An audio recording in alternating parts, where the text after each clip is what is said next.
Ji pêxemet girîngîdana zêdetir bi kertê geşt û guzarê li Sinûrê parêzgeha Dûkê, biryare li demekê nêzik de çend projeyekên geştyarî li Sinûrê Qeza Amêdiyê bêne cêbecêkirin. استراتیجیەک بۆ پێشەخستنە کارتە گەشتوگۆزارێشێک وهاتیە دانانم دومایک وهاتی و یادیش حقتان ئەمت بەردەوامین و وی کارتی پێشبخێنین پڕێکا و بەرهێنانە پرێکا کارتێ تایبەت ئەڕۆسە هەندێک جێ دیشمەتین کومەت تەرخان کرین بۆوان بۆ پێشەخستنە کارتە گەشتوگۆزارێ.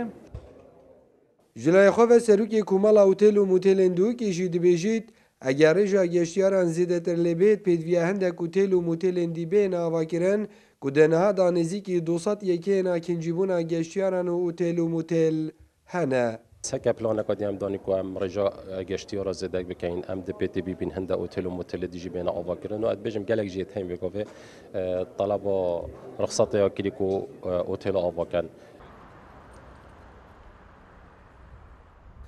Li Gureyamara Rêveberiya Giştiya Geşt û Guzara Parêzgeha Dûkê di ev sala da nêzîkî 850,000 geştyar bi rêka derwazeyên Sinûrî seredana cihên geştyariyên vê parêzgehê kirîne û pêşbîniya zêdetira geştyaran hête kirin. Nijer Mihemed Kursat News, Duhok.